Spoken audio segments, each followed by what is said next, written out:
Assalamualaikum warahmatullahi wabarakatuh. Perkenalkan, saya Yuni Kartika Miratin dengan NIM F1G1211014. Pada kesempatan kali ini, saya akan mempresentasikan materi kuliah dari mata kuliah pengantar ilmu komputasi. Materi yang akan saya paparkan ada 7. Yang pertama, definisi ilmu komputer. Yang kedua, sistem komputer. Yang ketiga, input, output, dan surrogate device. Yang keempat dan yang kelima, perkembangan hardware dan software komputer. Yang keenam, cloud computing. Dan yang ketujuh, perangkat lunak atau software. Langsung saja ke materi yang pertama. Definisi ilmu komputer. Seiring dengan perkembangan ilmu komputer, dewasa ini banyak sekali peneliti yang mencoba membuat kajian dan melakukan pendefinisian terhadap ilmu komputer. CSAB atau Computing Science Accreditation Board membuat definisi menarik tentang ilmu komputer, di mana mereka menyatakan bahwa ilmu komputer adalah ilmu pengetahuan yang berhubungan dengan komputer dan komputasi. Di dalamnya terdapat teoretika, eksperimen, dan pendesainan komponen, serta termasuk di dalamnya hal-hal yang berhubungan dengan 1. Teori-teori untuk memahami komputer device, program dan sistem. 2. Eksperimen untuk pengembangan dan pengetesan konsep. 3. Metodologi desain, algoritma, dan tool untuk merealisasikannya. Dan yang keempat atau yang terakhir, metode analisa untuk melakukan pembuktian bahwa realisasi sudah sesuai dengan requirement yang diminta. Denning juga mendefinisikan ilmu komputer dalam makalahnya yang cukup terkenal tentang disiplin ilmu komputer. Makalah ini adalah laporan akhir dari proyek dan task force tentang The Core of Computer Science yang dibentuk oleh 2 society ilmiah terbesar di bidang komputer, yaitu ACM dan IEEE, Computer Society, di mana dia mendefinisikan ilmu komputer adalah studi sistematik tentang proses algoritmik yang menjelaskan dan mentransformasikan informasi, baik itu berhubungan dengan teori-teori, analisa, desain, efisiensi, implementasi, ataupun aplikasi-aplikasi yang ada apa adanya. Pertanyaan mendasar berhubungan dengan ilmu komputer adalah apa yang bisa diotomatisasikan secara efisien. Kita bisa simpulkan dari persamaan pemakaian terminologi dan hakikat makna definisi yang digunakan para peneliti tersebut dalam satu kesimpulan, bahwa ilmu komputer adalah ilmu pengetahuan yang berisi tentang teori, metodologi, desain, dan implementasi, berhubungan dengan komputasi, komputer, dan algoritmanya dalam perspektif perangkat lunak atau software maupun perangkat keras atau hardware. Selanjutnya, definisi komputer.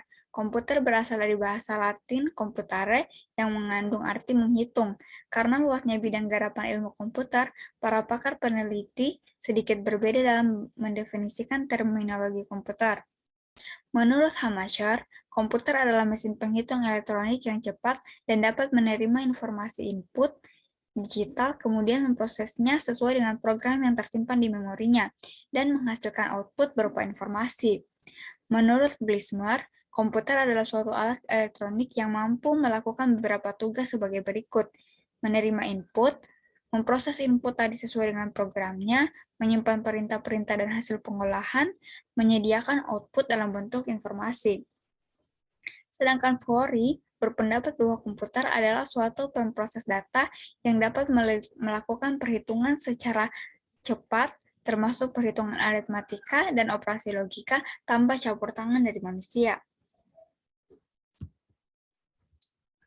Untuk mewujudkan konsepsi komputer sebagai pengolah data yang untuk menghasilkan suatu informasi, diperlukan sistem komputer yang elemennya terdiri dari hardware, software, dan brainware.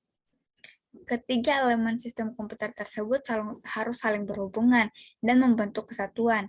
Hardware tidak akan berfungsi apabila tanpa software, demikian juga sebaliknya, dan keduanya tidak ada bermanfaat apabila tidak ada manusia atau brainware yang mengoperasikan dan mengendalikannya. Untuk artinya sendiri, hardware atau perangkat keras yaitu peralatan yang secara fisik terlihat dan bisa dijamah. Software atau perangkat lunak, program yang berisi instruksi, perintah untuk melakukan pengolahan data. Dan brainware, yaitu manusia yang mengoperasikan dan mengendalikan sistem komputer. Selanjutnya kita ke penggolongan komputer. Literatur terbaru tentang komputer melakukan penggolongan komputer berdasarkan 3 hal: data yang diolah, penggunaan, kapasitas atau ukuran, dan generasinya. Berdasarkan data yang diolah, komputer dibedakan menjadi 3, yaitu komputer analog adalah komputer yang hanya digunakan untuk menganalisa dan melakukan perhitungan secara analog. Komputer jenis ini biasanya digunakan untuk melakukan analisa data yang bersifat kontinu. Data yang diolah biasanya berupa fisik dan angka-angka. Yang kedua, komputer digital. Komputer digital merupakan komputer yang bekerja untuk mengolah data yang bersifat kuantitatif dalam bentuk angka, huruf, tanda baca, dan lainnya. Yang ketiga, komputer hybrid adalah gabungan dari komputer digital dan analog. Komputer hybrid mampu bekerja secara kualitatif dan kuantitatif. Penggunaan komputer ini biasanya pada aplikasi khusus seperti robot yang berada di pabrik serta peralatan rumah sakit yang digunakan untuk memeriksa kebutuhan tubuh pasien. Selanjutnya, komputer berdasarkan penggunaannya. Komputer untuk tujuan khusus, special purpose computer, dan komputer untuk tujuan umum atau general purpose computer. Untuk tujuan khusus artinya komputer yang menangani satu jenis masalah khusus, biasanya diisi program khusus sebagai pengontrol pabrik, pemeriksa kesehatan, atau kepentingan militer. Contohnya, server, router, dan sebagainya. Untuk tujuan umum, adalah komputer yang dapat digunakan untuk menyelesaikan berbagai macam masalah dan dapat digunakan oleh siapa saja. Bisa digunakan untuk mengetik, menonton film, membaca, bernyanyi, dan sebagainya. Contohnya, laptop, PC, dan sebagainya. Berdasarkan kapasitas ukurannya, komputer dibagi atas komputer mikro, merupakan jenis komputer yang menggunakan sistem mikroskopus sebagai unit proses data utamanya atau bagian CPU-nya. Lalu ada komputer mini, yang merupakan jenis komputer yang memiliki kemampuan yang lebih besar dibandingkan dengan mikrokomputer. Terkadang mini komputer juga disebut dengan mid-range komputer atau disebut mid-range system. Mini komputer dipakai oleh perusahaan-perusahaan kecil. Lalu ada small computer atau komputer kecil, biasanya disebut dengan nama small scale mainframe computer. Small computer sekarang kebanyakan menggunakan sistem multiprogramming, multiprocessing, dan virtual storage, serta multi-user dengan jumlah terminal sampai dengan ratusan buah. Selanjutnya ada komputer menengah atau medium computer. Lalu ada komputer besar, large computer, dan yang terakhir ada komputer super atau superkomputer. Disebut juga dengan parallel processor karena superkomputer adalah komputer mainframe yang mempunyai banyak prosesor yang dipasang secara paralel. Contoh superkomputer ini digunakan di perusahaan telepon PTT di Belanda yang menggunakan sebanyak 48 prosesor paralel.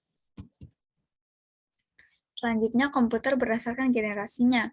Generasi pertama pada tahun 1946 sampai pada tahun 1959. Tahun 1946 merupakan tahun diciptakannya komputer generasi pertama dengan menggunakan tabung vakum sebagai komponen dasar pembuatan. Tabung yang digunakan sebagai komponen dasar ini memang dikenal tidak efisien di beberapa aspek karena cepat sekali panas saat dipakai. Selain itu, komponen ini membutuhkan daya listrik yang sangat besar untuk mengoperasikannya. Electronic Numerical Integrator and Computer atau ENIAC merupakan salah satu contoh komputer generasi yang pertama. Komputer generasi pertama diciptakan oleh J. Presper Actor dan John Macleay di University of Pennsylvania. Mereka berdua membangun ENIAC dengan menggunakan 18.000 tabung vakum dengan ukuran 1.800 kaki dan mempunyai berat sebesar 30 ton. Sejarah komputer generasi pertama ini menjadi digital elektronik yang dipakai untuk kebutuhan paling umum. Program ENIAC sudah dirancang pada tahun 1942, namun baru dimulai pada tahun 1943 dan berakhir pada tahun 1946. Selanjutnya, komputer generasi kedua yang dimulai pada tahun 1959 dan 1964. Komponen dasar untuk merancang komputer ini adalah teknologi transistor. Komponen ini dinilai jauh lebih efisien jika dibandingkan tabung vakum. Transistor mempunyai ukuran yang lebih kecil dibandingkan tabung vakum, serta daya listrik yang diperlukan untuk pengoperasiannya juga lebih kecil. Biaya pembuatannya juga jauh lebih terjangkau daripada generasi pertama. Bahasa pemrograman telah diganti menggunakan bahasa assembly dan bahasa simbolik. Dengan menggunakan bahasa pemrograman tersebut, programmer dapat memberikan instruksi dengan kata-kata. Mesin yang pertama kali menggunakan teknologi ini adalah superkomputer.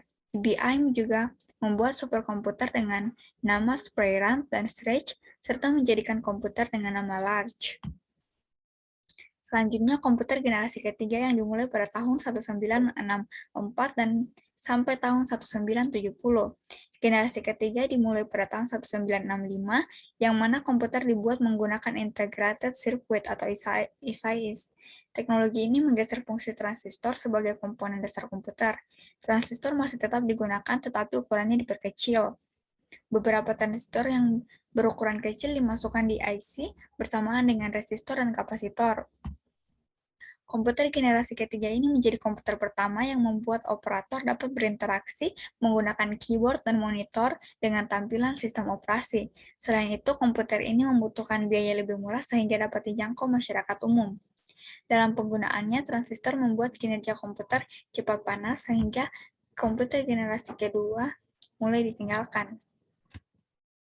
Selanjutnya, komputer generasi keempat yang dimulai pada tahun 1979 sampai sekarang ini. Komputer yang kita pakai sekarang merupakan komputer generasi keempat, yang mana dibuat dengan menggunakan komponen dasar mikroprosesor. Chip mikroprosesor memiliki ribuan transistor dan Intel, transistor dan beberapa macam elemen sirkuit di mana saling terhubung menjadi satu. Intel menjadi sebuah perusahaan yang paling berpengaruh terhadap pembangunan mikroprosesor, karena mereka berhasil menciptakan Intel 4004 yang merupakan cikal bakal perkembangan komputer. Pada tahun 1971, IBM menciptakan komputer yang khusus digunakan di kalangan rumahan, sedangkan Apple mempublikasikan Macintosh untuk pertama kalinya pada tahun 1984, yaitu sebuah sistem operasi agar dapat dijalankan di perangkat komputer. Untuk komputer generasi kelima sebenarnya masih dalam tahap pembangunan, di mana generasi Anda akan mempunyai teknologi yang dibuat berdasarkan kecerdasan buatan atau artificial intelligence. Dalam sejarah perkembangan komputer, pengembangan komputer generasi kelima bertujuan agar dapat menghasilkan komputer yang dapat merespon menggunakan bahasa yang digunakan manusia, yang diharapkan dapat mempelajari lingkungan sekitarnya serta dapat menyesuaikan diri. Untuk materi kedua, sistem komputer. Sistem komputer pada dasarnya terdiri atas Central Processing Unit atau CPU, memori pelataran input-output, CPU adalah tempat berlangsungnya semua proses. Memori merupakan tempat penyimpanan program dan data sewaktu keduanya sedang diproses. Peralatan input-output bisa berupa keyboard dan monitor, serta penyimpanan seperti disket atau tape. Semua komputer, baik yang berukuran besar maupun kecil, pada dasarnya beroperasi dengan cara yang sama, sehingga dimungkinkan transfer data antara komputer yang berbeda sistem. Konsep ini disebut dengan distributed computing, sedang kemampuan dari komputer yang berbeda untuk berbagai file dan berkomunikasi disebut open computing. Aktivitas komputer dicirikan oleh model input process output atau IPO. Di sini program menerima input dari disket, mouse, keyboard, dan peralatan lainnya, kemudian melakukan pemrosesan terhadap input tersebut, dan akhirnya menghasilkan output ke disket, printer, layar video, atau peralatan output lainnya. Komponen-komponen sistem komputer. Sistem komputer terdiri atas empat komponen, yaitu perangkat keras atau hardware komponen. Seperti namanya, perangkat keras adalah sesuatu yang dapat disentuh. Perangkat keras terdiri atas CPU, memori dan peralatan input-output. Lalu ada komponen perangkat lunak, software komponen, tersusun atas program yang menentukan apa yang harus dilakukan oleh komputer. Ada dua macam perangkat lunak, yaitu sistem software dan application software. Sistem software berguna untuk mengatur file, sedangkan application software digunakan untuk menyelesaikan suatu pekerjaan. Contoh software adalah Microsoft Word dan Microsoft Excel. Selanjutnya, komponen data. Data adalah fakta dasar yang mewakili suatu kejadian. Data diproses oleh sistem komputer untuk menghasilkan informasi. Inilah alasan utama keberadaan komputer. Data dapat berupa angka dalam berbagai bentuk. Dan yang terakhir, komponen komunikasi. Komponen komunikasi terdiri atas hardware dan software. Hardware adalah komponen komunikasi yang terdiri atas modem atau network interface card, dan saluran komunikasi. Saluran komunikasi menyediakan hubungan antar komputer. Saluran ini bisa berupa wire kabel, fiber optic kabel, dan lain-lain. Berdasarkan prosesnya, komputer digolongkan menjadi 3 bagian, yaitu mainframe, mini komputer, dan personal komputer. Sementara jenis komputer berdasarkan ukuran fisik, yaitu tower, desktop, portable, network, subnotebook, dan palm top. Jenis kategori sistem komputer. Ada 6 jenis kategori sistem komputer, yaitu sistem single user dan workstation, sistem multitasking, sistem server jaringan, sistem waktu nyata, sistem kendali embedded, dan sistem terdistribusi. Ini adalah gambaran singkat tentang komponen-komponen dari sistem komputer, di mana input device, kemudian processing device berupa unit control, ALU atau arithmetic logic unit, dan register storage area. Kemudian ke output device.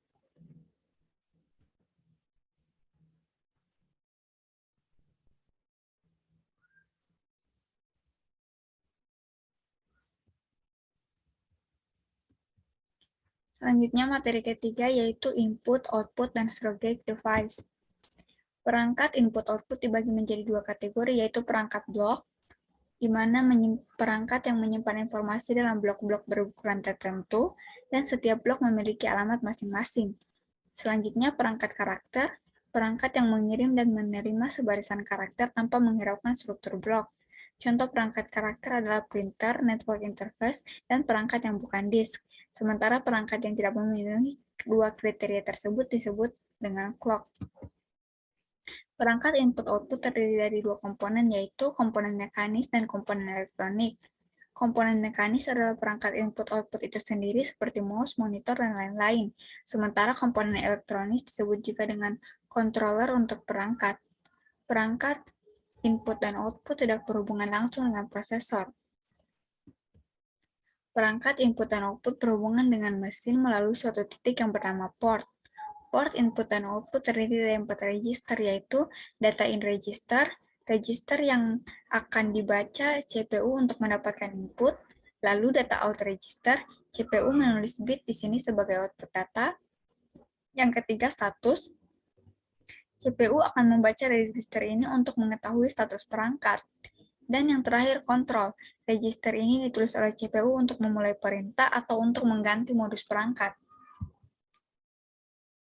Perbedaan dari alat input dan output dapat dipisahkan dengan mengelompokkan alat-alat serupa ke beberapa kelas generik. Untuk setiap kelas generik terdapat beberapa fungsi yang diberikan melalui antarmuka standar yang diberikan.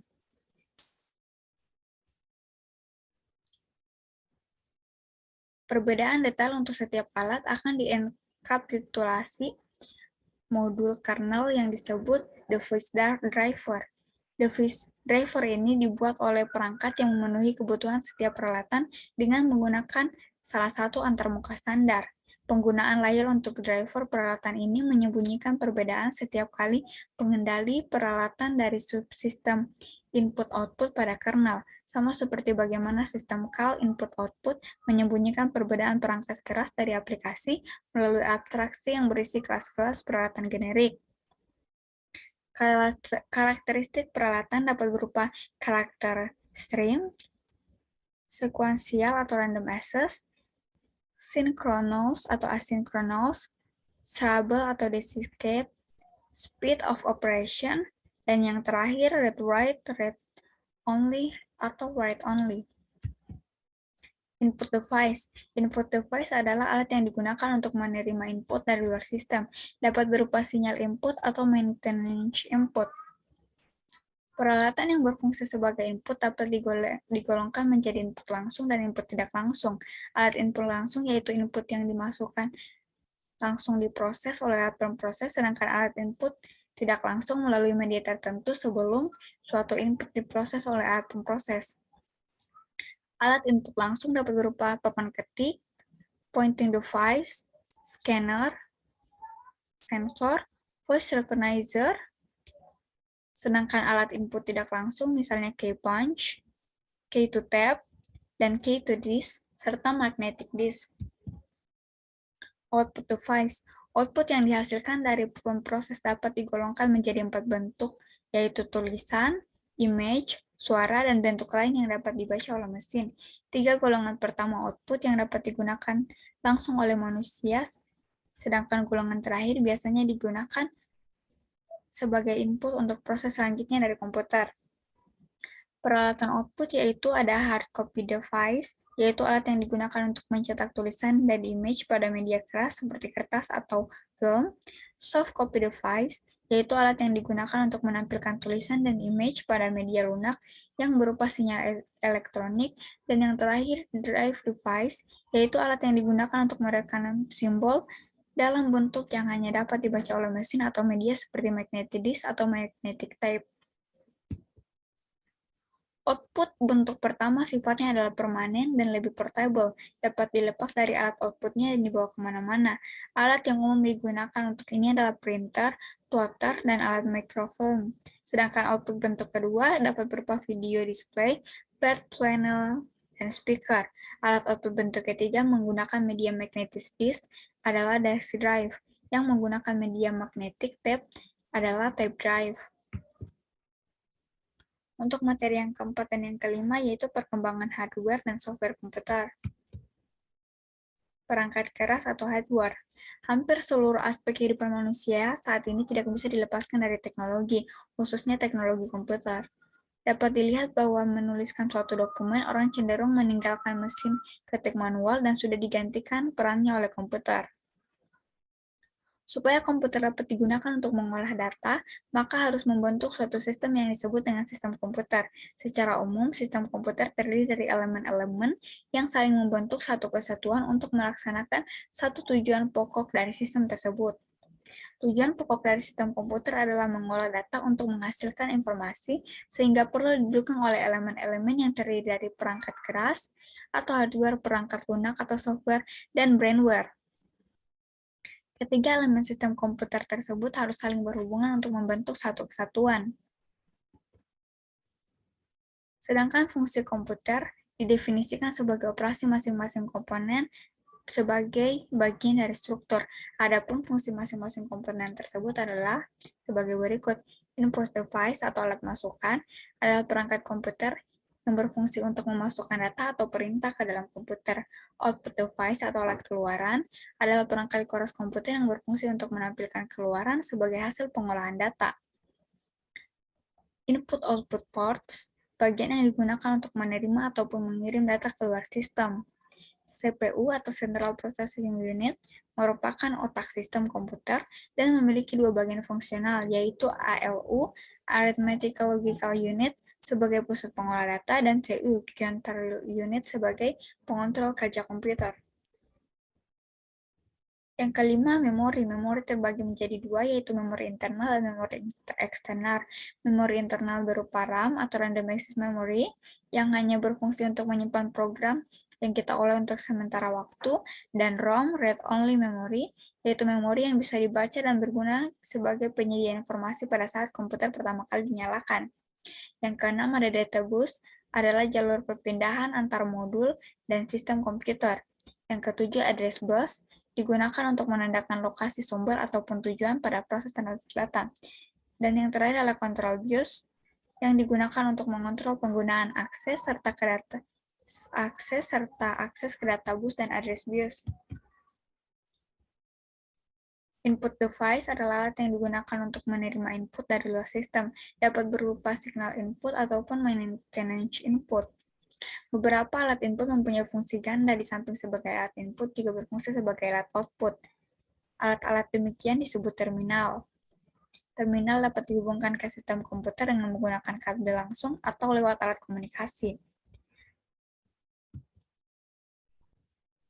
Saya akan membahas beberapa alat input. Yang pertama, keyboard. Penciptaan keyboard diilhami oleh penciptaan mesin ketik yang dasar rancangannya dibuat dan dipatenkan oleh Crystal Peralatan pada tahun 1868, yang banyak dipasarkan pada tahun 1877 oleh perusahaan Remington. Keyboard komputer pertama disesuaikan dari kartu pelubang dan teknologi pengiriman tulisan jarak jauh. Dahulu orang yang banyak menggunakan mesin ketik, baik yang biasa maupun listrik, keyboard mempunyai kesamaan bentuk dan fungsi dengan mesin ketik. Perbedaannya terletak pada hasil output dan tampilannya. Kedua, penggunaannya mouse. Pada dasarnya, penunjuk atau pointer disebut dengan sebutan mouse yang dapat digerakkan kemana saja, berdasarkan arah gerak bola kecil yang terdapat pada mouse. Jika kita membuka dan mengeluarkan bola kecil yang terdapat di belakang mouse, maka akan terlihat dua pengendali gerak di dalamnya. Yang ketiga, penggunaan scanner. Scanner adalah suatu alat elektronik yang fungsinya mirip dengan mesin fotokopi. Mesin fotokopi hasilnya dapat langsung kamu lihat, sedangkan scanner hasilnya ditampilkan di layar monitor terlebih dahulu. Lalu ada digital camera, salah satu input device yang sedang marak belakangan ini. Dengan alat ini kita dapat lebih mudah memasukkan gambar apa saja. Lalu ada mikrofon. Mikrofon yang digunakan untuk memasukkan input berupa suara. Selanjutnya ada output device. Output device memproses dapat digolongkan menjadi 4 bentuk, yaitu tulisan, image, suara, dan bentuk lain yang dapat dibaca oleh mesin.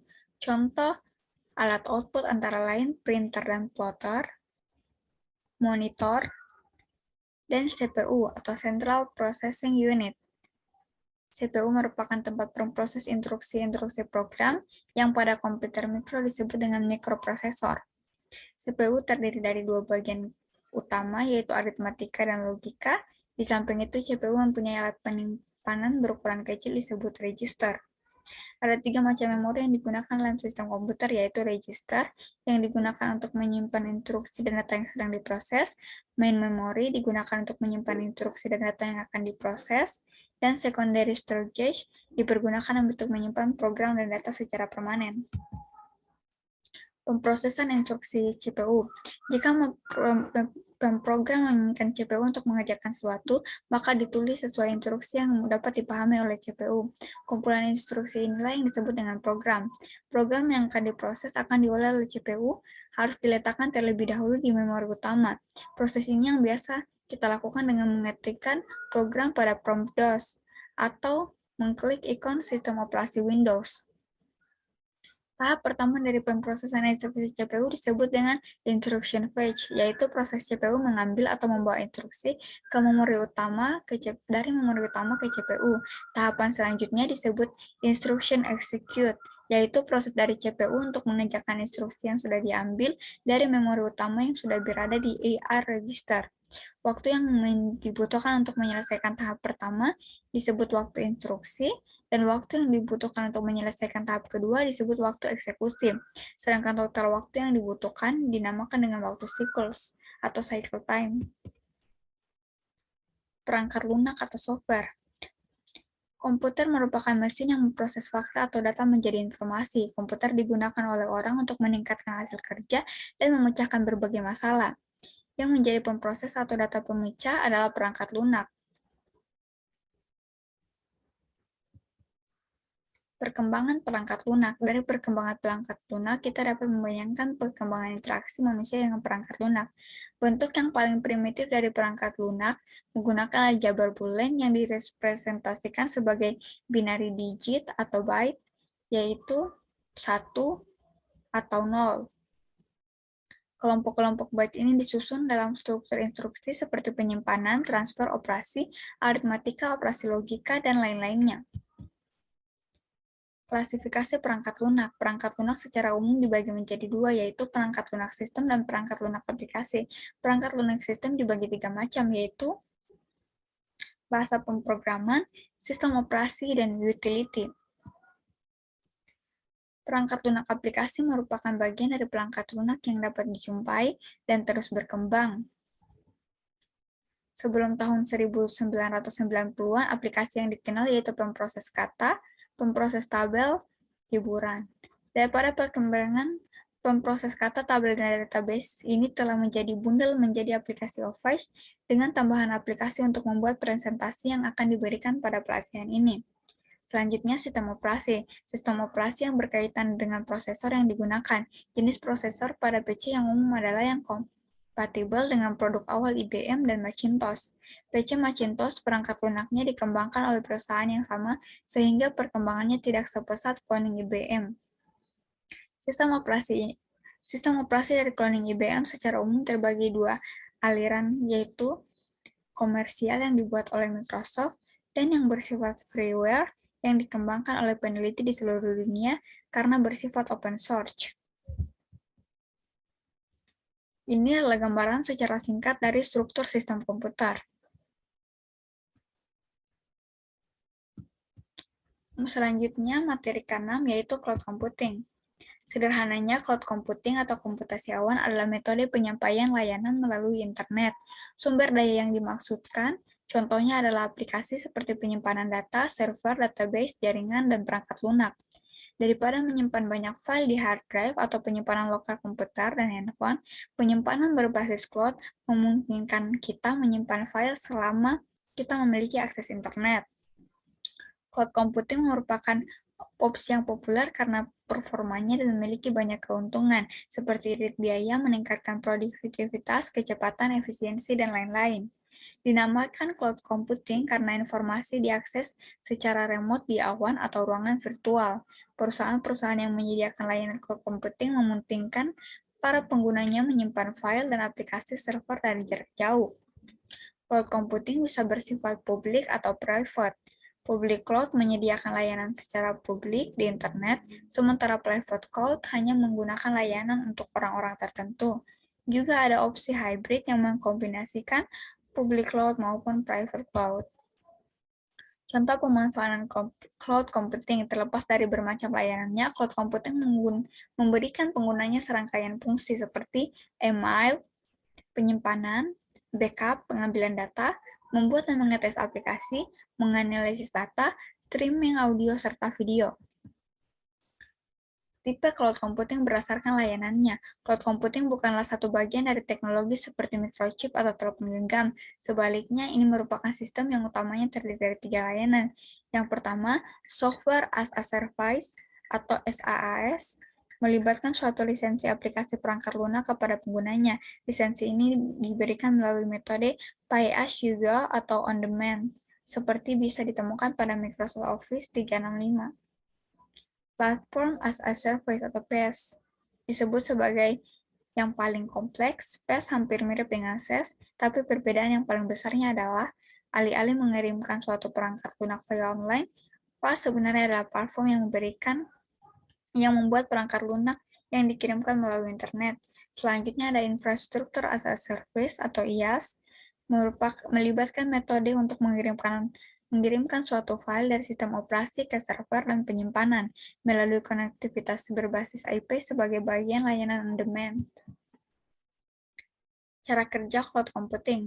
Setiap varian cloud computing memiliki dua faktor secara umum, yaitu data center yang berada di luar dan harus memiliki internet untuk mengaksesnya. Sumber daya server dalam data center ini dikumpulkan untuk membuat platform yang sangat besar agar siap menampung layanan virtual. Sumber daya yang dikumpulkan diatur agar bisa lebih fleksibel. Demikian pula sumber daya yang sedang tidak digunakan akan dilepas kembali ke cloud jika memang sudah tidak dibutuhkan. Keuntungan menggunakan cloud computing. Pengguna dapat mengecek email dalam komputer manapun atau bahkan menyimpan dan mengakses file dari manapun seperti Dropbox atau Google Drive. Cloud membuat para karyawan bisa menghemat ruang penyimpanan di komputer atau laptop. Cloud computing seperti ini, gambaran singkatnya menghubungkan kita ke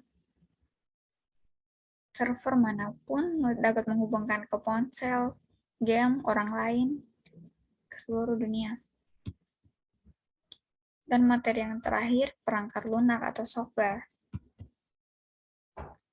Perangkat lunak atau software adalah kumpulan beberapa perintah yang dieksekusi oleh mesin komputer dalam menjalankan pekerjaannya. Perangkat lunak ini merupakan catatan bagi mesin komputer untuk menyimpan perintah maupun dokumen serta arsip lainnya.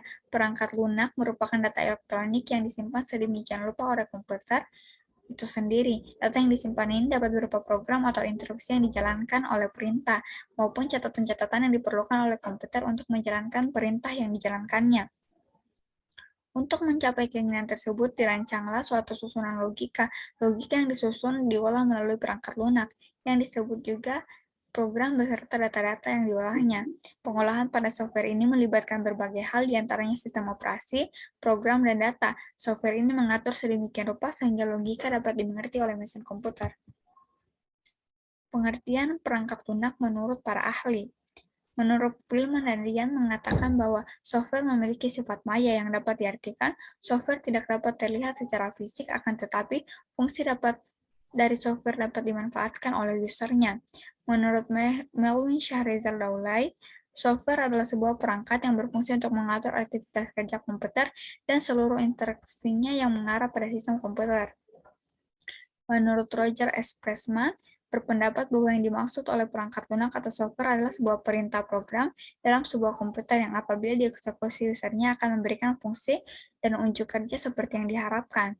Menurut Wiwit Siswaltomo, berpendapat bahwa yang dimaksud dengan software adalah sebuah nyawa dari komputer atau hardware. Karena tanpa adanya software, maka komputer hanyalah sebuah perangkat keras mati yang tidak dapat digunakan. Macam dan jenis perangkat lunak. Secara umum, perangkat lunak dibagi tiga, yaitu sistem operasi, bahasa pemrograman, dan perangkat lunak aplikasi. Sistem operasi merupakan sebuah penghubung antar pengguna dari komputer dengan perangkat keras komputer. Bahasa pemrograman ialah program yang digunakan untuk menerjemahkan instruksi-instruksi yang ditulis dalam bahasa pemrograman ke bahasa mesin dengan aturan atau prosedur tertentu. Yang ketiga, perangkat lunak aplikasi merupakan suatu subkelas perangkat lunak software yang memanfaatkan kemampuan komputer langsung guna melakukan suatu tugas yang diinginkan pengguna. Contoh perangkat lunak. Software memiliki berbagai macam fungsi dan aspek sesuai jenisnya, masing-masing seperti pada beberapa poin berikut. Pertama, internet browser, terdapat Google Chrome dan Mozilla Firefox. Lalu antivirus, di mana ada Norton Antivirus, AVG Antivirus, dan Kaspersky. Editing software, aplikasinya antara lain ada Photoshop, Adobe Illustrator, ColorDAW, dan Adobe InDesign. Communication software seperti WhatsApp dan Telegram, word processing seperti Microsoft Word, Microsoft PowerPoint, dan lain-lain. Kode editor seperti Sublime Text dan Atom. Selanjutnya ada music player, Winamp, MP3, GOM MP3 player, dan Spotify. Sekian penjelasan yang bisa saya lakukan. Terima kasih. Wassalamualaikum warahmatullahi wabarakatuh.